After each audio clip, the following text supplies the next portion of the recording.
PM7 భక్తి ప్రేక్షకులకు నమస్సుమాంజలి. సింహరాశి దాని యొక్క లక్షణాలు ఏంటి, ఇందులో పుట్టిన వాళ్ళు ఎందులో రాణించగలుగుతారు, మరి వైవాహిక జీవితం ఎలా ఉంటుంది, వ్యాపారిక జీవితం ఎలా ఉంటుంది ఇత్యాది విశేషాలన్నీ కూడా మనం తెలుసుకునే ప్రయత్నం అయితే చేద్దాం.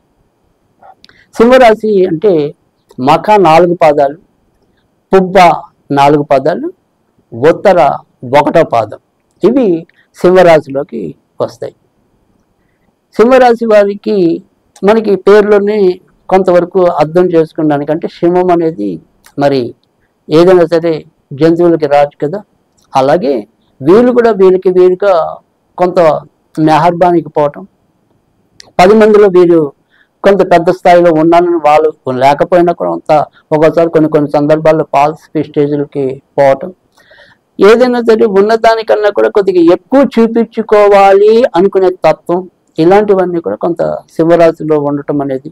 తర్వాత మెప్పుదల కోసం, అంటే మనం ఏంటంటే ఏదైనా సరే పొగిడితే కొద్దిగా తొందరగా మెత్తబట్టం అనేది కూడా ఈ సింహరాశి వాళ్ళని ఎక్కువగా ఉంటాయి. కనుక మనం పలానా వాళ్ళది కొంత సింహరాశి అని తెలిస్తే కనుక ఏదైనా సరే కొంత పొగడ్తలతో వీళ్ళని బాగా బెదిరించి అయితే కనుక వీళ్ళని లొంగ తీసుకోలేం. అంటే మనం చెప్పే తల్లిదండ్రులు కూడా, అంటే సపోజ్ ఈ సింహరాశి, మా అబ్బాయి సింహరాశి అనుకునే తల్లిదండ్రులు, లేదా మా అమ్మాయి సింహరాశి అనుకునే తల్లిదండ్రులు ఎవరైతే ఉంటారో వారు చదువుకునే సమయంలో వాళ్ళని బాగా భయపెట్టడం అలాంటివి చేయకుండా, నీ వల్లే ఈ పని అవుతుంది, నువ్వు మాత్రమే చదవగలవు, నువ్వు మాత్రమే చేయగలవు అని ఏదైతే ఉబ్బు మాటలు ఉంటాయో అలాంటివి చెప్తే కనుక వాళ్ళు చాలా తేలిగ్గా వాళ్ళ వైపు తిప్పుకోవడానికి, వాళ్ళని కొంతవరకు చదువుల్లో కొంత ముందుకు తీసుకురావడానికి మనకు ఒక ఆయుధంగా ఉపయోగపడుతుంది అంటల్లో కూడా సందేహం లేదు. కనుక కొంత పొగడ్తలను ఏదైనా సరే కొద్దిగా స్వీకరించే గుణం ఎక్కువగా ఉండే దాంట్లో అయితే కనుక ఈ సింహరాశి అనేది ఎక్కువగా ఉంటుంది. అందుకని వారి జీవితంలో ఖర్చులు కూడా కొంత, ఈ యొక్క బాధ్యతలు అనుకుంటే బాధ్యతలు, లేదు మెహర్బానీ అనుకుంటే మెహర్బానీ, ఇలా ఏదైతే ఉంటాయో ఏదైనా సరే తప్పించుకోవడానికి వీలు కాని పరిస్థితులు కొంత ఈ సింహరాశిని ఉక్కిరి బిక్కిరి చేసే పరిస్థితి ఉంటుంది. ఆ రకంగా కూడా ఖర్చులు అధికంగా, అంటే ఎంత సంపాదన వచ్చినా కూడా నిలుపుకోలేని తనం అనేది కూడా కొద్దిగా సింహరాశిలోనే ఎక్కువగా కనపడే పరిస్థితి ఉంటుంది. ఏ రోజుకి ఆ రోజే ఎక్కువగా ఎంత సంపాదించినా, అంటే ఆ పూట 1,00,000 సంపాదించినా అదే రోజు దాన్ని ఖర్చు పెట్టేయాలి ఏదో రకంగా అన్నట్టుగా ఉండే పరిస్థితి. లేదు వాళ్ళు ఎంత జాగ్రత్తగా ఉందాం ఉన్నా అనుకోకుండా తోసుకొచ్చే ఖర్చులు, ఇలాంటి అనుభవాలన్నీ కూడా కొద్దిగా సింహరాశిలో కనపడే పరిస్థితి ఉంటుంది. ఇక చదువుల విషయానికి వచ్చేప్పటికి ఏంటంటే కనుక, మొదట మనం మఖా నక్షత్రం కనుక చూసినట్టయితే కనుక, తర్వాత వారు చదువుకునే పెద్ద చదువు అంతా కూడా ముఖ్యంగా మఖా నక్షత్రం మొదటి పాదంలో పుట్టిన వారికి మ్యాక్సిమం 7 సంవత్సరాలు అనేది కాలం. తర్వాత వచ్చేటప్పటికంతా కూడా శుక్రమార్గదశలోనే ఉంటుంది. కనుక ఇక్కడ బలహీనతలు అనేది పెట్టుకోకుండా ఉంటాయి. అంటే శుక్రుడు అనేవాడు భౌతిక సుఖాలకి కారకుడు కాబట్టి ఏదో రకంగా ఈ ఫ్రెండ్స్ అనుకోండి, తర్వాత వారి యొక్క వ్యక్తిగత అలవాట్లు, అంటే మనకి ఈ ఫోన్లు చూడటం అలవాటు అయితే కనుక ఆ ఫోన్లోనే పట్టడం, గేమింగ్స్ ఆడితే కనుక ఆ గేమింగ్స్లోనే పడిపోతాం. ఇలాంటి బలహీనతలకి కొంత దూరంగా ఉంటే మాత్రం అత్యద్భుతంగా చదువుల్లో రాణించడానికి అయితే అవకాశం ఉంటుంది.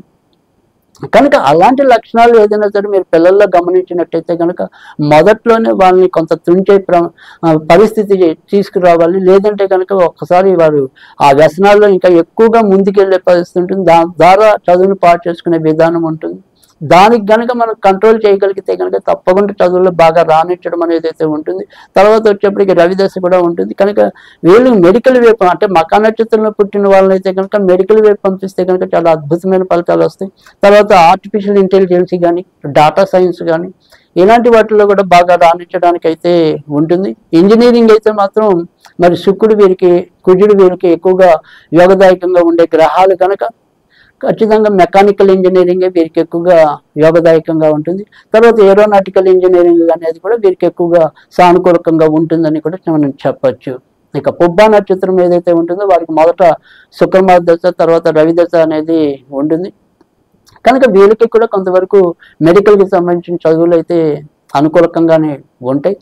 ఒకవేళ మెడికల్కి వెళ్ళకపోతే మాత్రం ఇంజనీరింగ్లోకి వచ్చినప్పుడు అయితే కనుక ఎలక్ట్రానిక్ అండ్ కమ్యూనికేషన్ గ్రూప్ అయితే కనుక వీరికి యోగదాయకంగా ఉండటం అనేది అయితే జరుగుతుంది. ఇక ఇతర చదువుల్లోకి వచ్చేప్పటికి ఏంటంటే కనుక ఏదైనా సరే మనము ఈ యొక్క న్యాయవాది వృత్తి అభ్యసించాలి అనుకుంటే కనుక అక్కడ క్రిమినల్ లా అయితే కనుక బాగా చదవడానికి అయితే ఉంటుంది. కనుక ఏదైనా సరే న్యాయవాది వృత్తి స్వీకరించినట్టయితే కనుక ఖచ్చితంగా క్రిమినల్ సైడ్ అయితే వీళ్ళు సింహరాశి వాళ్ళు బాగా రాణించడానికి అయితే ఉంటుంది. లేదా పొలిటికల్ సైన్స్ అనేది ఏదైనా ఉంటే కనుక దానికి సంబంధించిన దాంట్లో కూడా సింహరాశి వాళ్ళు ఎక్కువగా రాణించడానికి అయితే ఆస్కారం అయితే ఉంటుంది. తర్వాత ఏదైనా సరే వీరి యొక్క పంచమాధిపతి గురుడు అవుతాడు కాబట్టి బోధనా రంగం అంటే ఏదైనా మనం బీఈడీ చేయడం ఇలాంటివి ఏదైనా సరే ఈ బోధనా రంగానికి సంబంధించిన వృత్తుల్లో కూడా వీరు రాణించడానికి అయితే అవకాశాలు ఎక్కువగా ఉంటాయి. తర్వాత మిలిటరీ అంటే సైనికులుగా వెళ్ళాలన్నా కూడా సింహరాశి వాళ్ళకి చాలా ఎక్కువ అనుకూలకంగా ఉంటుంది. ఎందుకంటే సింహరాశి వాళ్ళు ఎక్కువ శాతం మంది అయితే కనుక ఏదైతే శారీరక దారుఢ్యం అనేది ఉంటుందో అది కూడా ఎక్కువ శాతం మందికి అయితే కనుక సానుకూల అంశంగానే ఉండటం అనేది కూడా జరుగుతుంది. కనుక వీరు ఏదైనప్పటికీ కూడా అటు ఈ సైన్యం వైపు ఏదైనా వెళ్ళాలనుకున్నా, రక్షణ శాఖ వైపు వెళ్ళాలనుకున్నా కూడా సింహరాశి వారికి అయితే అనుకూలత అనేది అయితే ఉంటుంది. ముఖ్యంగా ఈ యొక్క మొదటి ఉండే 2 నక్షత్రాల వారి కన్నా కూడా అంటే మక పుబ్బతో పోలిస్తే కనుక అది ఉత్తర నక్షత్రం వారికి అయితే కనుక మరింత అనుకూలత అనేది అయితే ఉంటుంది. ఎందుకంటే వారు పుట్టడమే ఇటు రవి దశలో పుట్టడం, చదువుకు వచ్చేప్పటికి సరిగ్గా కుజుమ దశలోకి రావటం, తర్వాత వచ్చేప్పటికి అంతా కూడా రాహు దశ. కనుక రాహు దశలోకి వచ్చేప్పటికి ఏదైనా మనం ఏదైనా సైనికులుగా చేరినట్టయితే కనుక ఎక్కడొక్కడ దూరంగా ఉండటం అనేది ఖచ్చితంగా సంభవించడం అనేది అయితే ఉంటుంది. తర్వాత రెండోది కుజుడు కాబట్టి వీళ్ళకి మెకానికల్ ఇంజనీరింగ్ అనేది కూడా ఎక్కువగా ఉపయుక్తంగా ఉంటుందని చెప్పవచ్చు. కానీ మొదట స్టార్టింగ్లో మాత్రం కొంత విద్యలో సరైన ఫలితాలు రాలేకపోవటం అనేది, ఎందుకంటే మొదట రవి దశ తర్వాత చంద్రమా దశ ఇంచుమించుగా ఒక 14-15 ఏళ్ళు వచ్చేదాకా కూడా పూర్తి స్థాయిలో వీరు విద్యలో తమ యొక్క ప్రతిభను చూపించలేకపోవటం, అలాగే మొదట్లో చాలా మౌనంగా ఉండటం కానీ, కొంతమంది యోగులుగా ఉండటం కానీ, తల్లిదండ్రులు అర్థం కాని పరిస్థితుల్లో కూడా కొంత సతమతమయ్యే విధానంలో కానీ ఈ సింహరాశి వాళ్ళు ఉండే పరిస్థితి కూడా ఎక్కువగా కనిపిస్తుంది. కనుక ఈ మొదట ఉండే ఏదైతే ఈ స్టార్టింగ్ పీరియడ్ అనేది కొంత ఇబ్బంది పెట్టినప్పటికీ కూడా ఎదుగుతున్న కొద్దీ వీళ్ళు బాగా రాణించడం అనేది అయితే ఉంటుంది. ఇక వివాహ విషయానికి వచ్చేప్పటికి వీరికి కొంత ప్రేమ పెళ్లిళ్ళు అయ్యే అవకాశాలు ఎక్కువగా ఉంటాయి.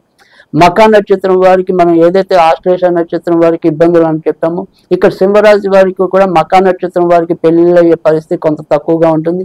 మకా నక్షత్రం మామగారికి గండం అనేది కూడా మనకి ఒక రకమైన అపనమ్మకం, ఆమెకి పనికిరాని నమ్మకం, అపనమ్మకం కన్నా కూడా పనికిరాని నమ్మకం అది. సో పనికిరాని మూఢనమ్మకాల్లో అదొకటి. కనుక ఆ రకంగా కూడా మకా నక్షత్రం వారికి కొంతవరకు పెళ్లి కాకపోవటం అనేది ముఖ్యంగా మకా నక్షత్రం వారికి సరైన సమయంలో పెళ్లి కాకపోతే జీవితంలో బాగా ఎక్కువ కాలం తీసుకునే నక్షత్రాలను మేము పరిశీలించినంత వరకు కూడా మకా నక్షత్రం వారికి అయితే ఎక్కువగా ఉంటుంది. పుబ్బ ఉత్తర నక్షత్రం వారికి అంత పెళ్లి కాని దోషం అయితే ఉండదు. సాధ్యమైనంత వరకు కూడా వారికి సంబంధించిన సమయం వారు ఏదైతే ప్రయత్నిస్తున్న కాలం ఉంటుందో ఆ ప్రయత్నించే కాలంలో వివాహం అయిపోయే పరిస్థితులు అయితే ఎక్కువగా ఉంటాయి. అయితే ఉత్తర నక్షత్రం వారికి కొంతవరకు ప్రాణవివాహాలు అయ్యే పరిస్థితులు ఎక్కువగా కనిపిస్తూ ఉంటాయి. ఇక వీరికి వివాహ విషయంలో పెద్దగా చెప్పుకోదగిన దోషాలు అయితే ఉండవు.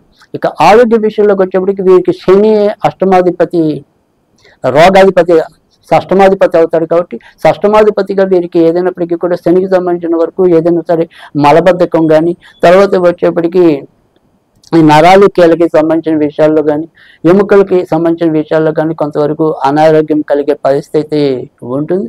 ఇక మిగతా ఆరోగ్యాలన్నీ కూడా సక్రమంగానే ఉండటం అనేది జరుగుతుంది. తర్వాత కుజుడితో కూడా వీరికి ఎంతో కొంత ఇంపాక్ట్ అనేది ఉంటుంది కాబట్టి ఒక్కోసారి ఐబీపీకి సంబంధించినవి కూడా రావడానికి అయితే ఉంటుంది.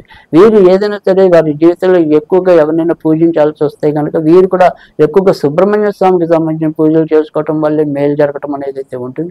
1, 5, 6 అనే సంఖ్యలు వీరికి ఎక్కువగా మేలు చేసే సంఖ్యల్లో ఉండటం అనేది కూడా జరుగుతుంది. ఇక ఉపయోగపడే ఏదైనా సరే ఒక పడమర తప్ప 3 దిక్కులు కూడా అంటే తూర్పు, ఉత్తరం, దక్షిణం 3 దిక్కులు కూడా వీరికి సానుకూలకంగానే ఉంటాయని కూడా మనం సింహరాశికి చెప్పచ్చు.